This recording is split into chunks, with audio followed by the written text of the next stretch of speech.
نحمده ونصلي ونسلم على رسوله الكريم اما بعد فاعوذ بالله من الشيطان الرجيم بسم الله الرحمن الرحيم الصلاة والسلام عليك يا رسول الله وعلى آلك وأصحابك يا حبيب الله الصلاة والسلام عليك يا نبي الله وعلى آلك وأصحابك يا نور الله رحمت عالم نور مجسم شاہ بنی آدم رسول محتشم صلی اللہ تعالی علیہ وسلم کا فرمان عالی شان ہے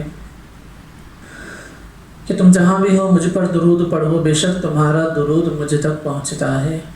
محبت کے ساتھ درود پاک پڑھ لیجیے۔ اللہم صلی علی سیدنا و مولانا محمد معدن الجود والکرم وعلی آلہ وصحبہ وبارک وسلم۔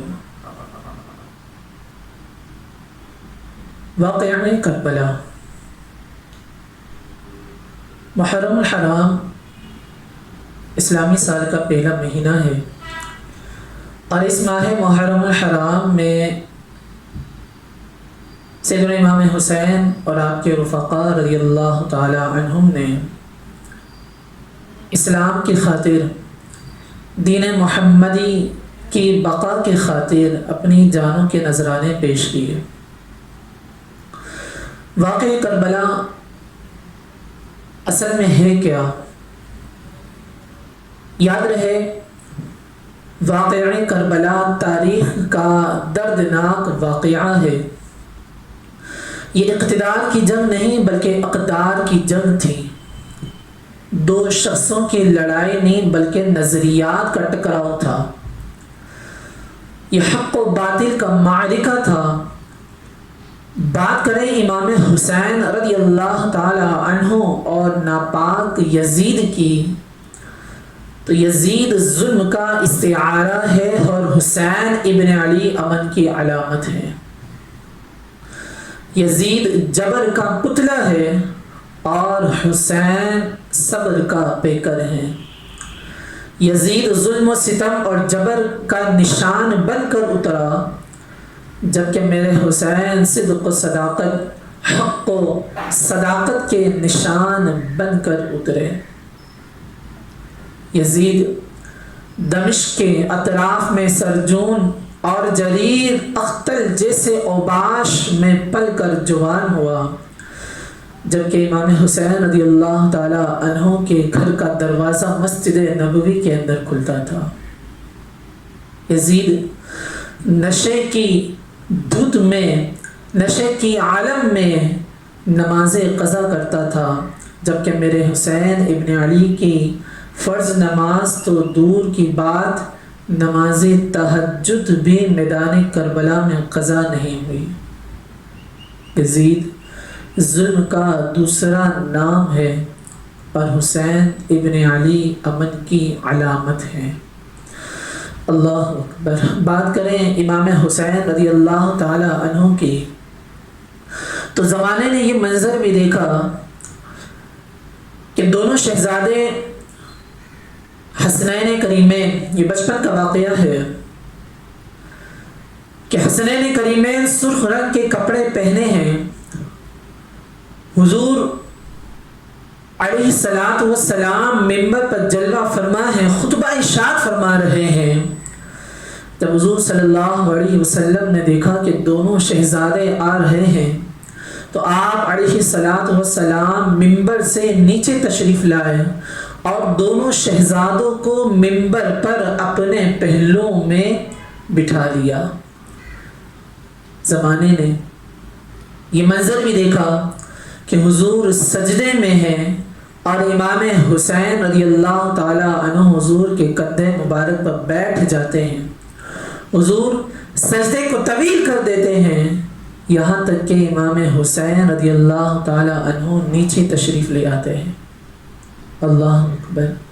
زمانے نے یہ منظر بھی دیکھا کہ حضور صلی اللہ علیہ وسلم کے کندھے مبارکہ پر امام حسین رضی اللہ تعالی عنہ تشریف فرما ہے۔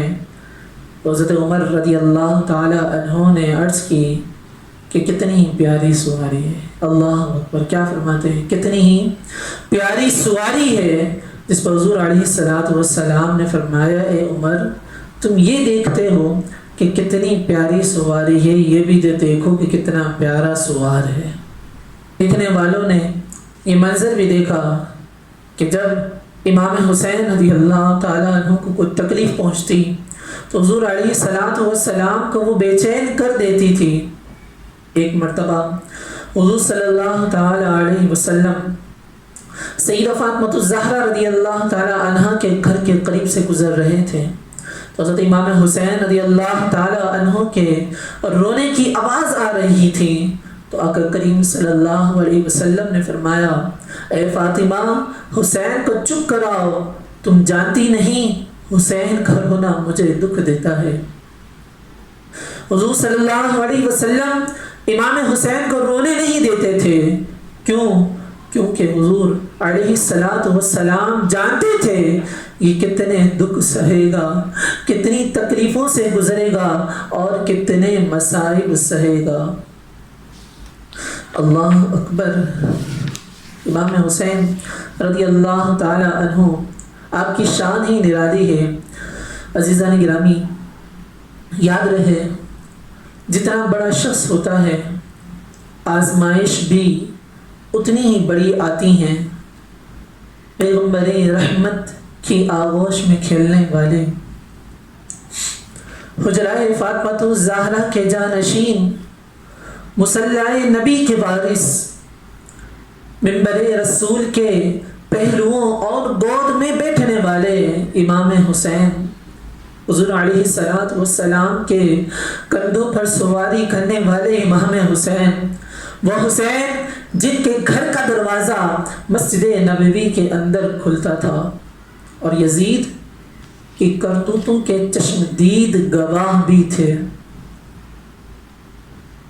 یزید جب تخت نشین ہوتا ہے تو اسے یہ فکر ہوتی ہے کہ امام حسین عبداللہ بن زبیر، عبداللہ بن عمر، عبداللہ ابن عباس رضی اللہ تعالی عنہم یہ میری بیعت کریں۔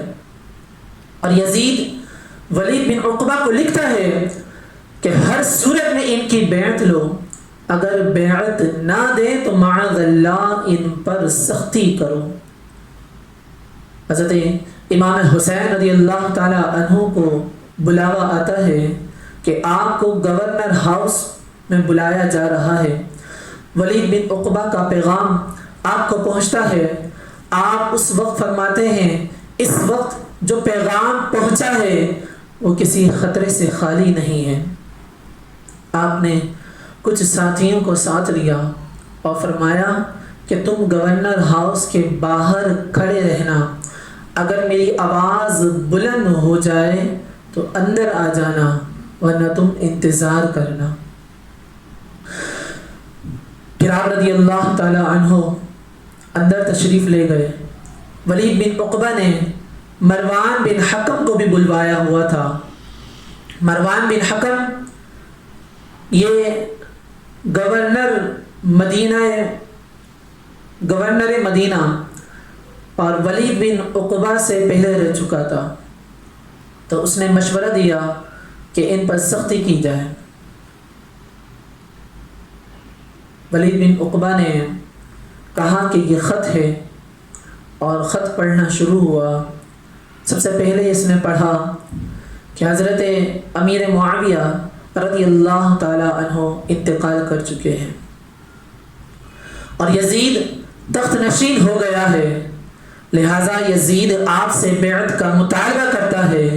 تو حضرت امام حسین رضی اللہ تعالی عنہ نے فرمایا میرے جیسا شخص یوں چھپ کر بیعت نہیں کرے گا۔ جب آپ یہ کہہ کر واپس تشریف لا رہے تھے تو مروان بن حکم نے ولید بن عقبہ کو کہا کہ موقع اچھا ہے، نہ جانے دینا، اگر یہ آج نکل گئے تو دوبارہ تم قابو نہیں پا سکو گے۔ اللہ اکبر۔ امام حسین رضی اللہ تعالی عنہ نے یہ بات سن لی۔ راوی کہتے ہیں امام حسین انہی قدموں کے بل واپس پلٹے اور مروان بن حکم سے مخاطب ہو کر فرمایا، اے مروان خاموش ہو جا۔ مروان بن حکم خاموش ہو گیا۔ امام حسین رضی اللہ تعالی عنہ نے فرمایا تو جانتا نہیں میں کون ہوں؟ میں حسین ابن علی ہوں۔ سید الانبیاء کا نواسا ہوں، ہمارے گھر میں قرآن اترتا ہے، ہمارے گھر میں وحی کا نزول ہوتا رہا ہے۔ اللہ اکبر۔ امام حسین رضی اللہ تعالی عنہ فرماتے ہیں، سن، یزید فاسق ہے، فاجر ہے، قاتل ہے اور شرابی بھی ہے، اور میں ڈنکے کی چوٹ پر یزید کی بیعت کا انکار کرتا ہوں۔ آپ رضی اللہ تعالی عنہ کی اس گرجدار آواز سن کر سب ڈر گئے۔ امام حسین رضی اللہ تعالی عنہ گھر واپس لوٹ آئے، سیدہ زینب رضی اللہ تعالی عنہ سے ملے اور فرمایا کہ اب مدینہ چھوڑنے کا وقت آ گیا ہے۔ بی بی زینب رضی اللہ تعالی عنہ عرض کرتی ہیں، بھائی جان کیا ہو گیا؟ امام حسین رضی اللہ تعالی عنہ نے فرمایا، یزید بیعت لینے پر زبردستی کر رہا ہے اور کسی صورت میں اس کی بیعت نہیں کروں گا۔ میں یہ نہیں چاہتا کہ رسول اللہ علیہ السلام کا، نانا جان کا مدینہ میرے خون سے رنگا جائے اور حضور کے شہر نور کی حرمت پامال ہو۔ اللہ اکبر۔ عزیزان گرامی، وہ کیسا منظر ہوگا جب حسین ابن علی نے آخری حاضری حضور کے روضہ مبارکہ پر دی ہوگی۔ غور کریں، حج پر جانے والا، عمرہ کرنے والا جب 8 دن 10 دن 15 دن مدینہ منورہ میں رہتا ہے، مدینہ کی پر نور گلیوں سے گزرتا ہے تو وہاں کی جگہ سے مانوس ہو جاتا ہے، اس کا دل لگ جاتا ہے، اور جب پلٹ رہا ہوتا ہے تو ایسا لگتا ہے اور اس کو یقین بھی ہوتا ہے کہ میں دوبارہ بھی بلایا جاؤں گا۔ لیکن اس کے باوجود مدینہ چھوڑنا اس شخص کے لیے قیامت سے کم نہیں ہوتا۔ تاریخ میں لکھا ہے کہ ایک شخص جس کا نام اعظم تھا، جب مدینے سے واپس لوٹتا ہے، وہ اپنا چہرہ مدینہ منورہ روضہ رسول اللہ علیہ السلام کی طرف رکھے ہوئے واپسی پلٹتا ہے، اور جب وہ نظارہ اس کی آنکھوں سے اوجھل ہوتا ہے تو کہتا ہے کہ جان بدن سے نکلتی ہے اعظم، جان بدن سے نکلتی ہے اعظم، کوئی آسان ہے مدینے سے جدا ہونا۔ اللہ اکبر۔ یہ اس شخص کا کہنا ہے جو مدینہ منورہ میں 5 دن 10 دن یا اس سے زیادہ رہتا ہے، وہاں کی گلیوں سے گزرتا ہے۔ تو مجھے بتاؤ، حسین ابن علی رضی اللہ تعالی عنہ جو پیدا مدینے میں ہوئے، جن کا گھر کا دروازہ مدینہ منورہ کے اندر کھلتا ہے، جو مسجد نبوی کے اندر پرورش پا کر جوان ہوتے ہیں، اس حسین ابن علی کا مدینہ چھوڑنا، اور پھر وہ اس بات کا بھی شعور اور علم رکھتے تھے کہ یہ آخری بار حاضری ہے، اللہ اکبر، حضور کے در پر اب دوبارہ نہیں آنا ہوگا، اس شہر نور میں نہیں آ سکوں گا۔ تو غور کریں، کیا قیامت ہوگی، کیا قیامت کا منظر ہوگا۔